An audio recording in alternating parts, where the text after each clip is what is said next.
మనిషి చనిపోయిన తర్వాత నిజంగా ఏమవుతుంది? ఆత్మ ఎక్కడికి వెళ్తుంది? పాపం చేసిన వాళ్లకు నరకంలో ఏమీ శిక్షలుంటాయి?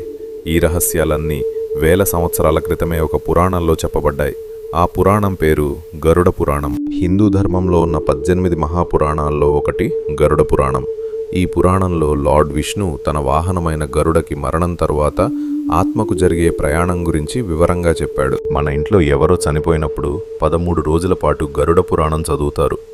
ఎందుకంటే ఈ పురాణంలో ఆత్మకు మరణం తర్వాత ఎదురయ్యే ప్రయాణం, పాపం, పుణ్యం, ఫలితాలు, నరక శిక్షలు వివరంగా ఉంటాయి. గరుడ పురాణం ప్రకారం మనిషి చనిపోయిన వెంటనే ఆత్మ శరీరాన్ని విడిచిపెడుతుంది. ఆ సమయంలో యమదూతలు ఆత్మను తీసుకెళ్లడానికి వస్తారు. ఆత్మ తన శరీరాన్ని, తన కుటుంబాన్ని చూస్తూ ఉండిపోతుంది, కానీ ఎవరితో మాట్లాడలేకపోతుంది. గరుడ పురాణం ప్రకారం ఆత్మ 47 రోజుల ప్రయాణం చేస్తుంది. ఈ ప్రయాణంలో ఆత్మ చాలా కష్టాలు ఎదుర్కొంటుంది.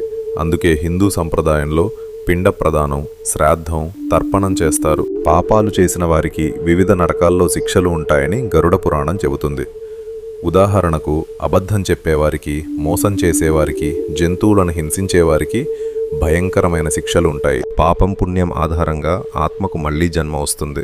కొంతమంది స్వర్గానికి వెళ్తారు, కొంతమంది నరకానికి వెళ్తారు, మరికొందరు మళ్లీ భూమిపై జన్మిస్తారు. గరుడ పురాణం మనకు ఒక ముఖ్యమైన సందేశం చెప్తుంది.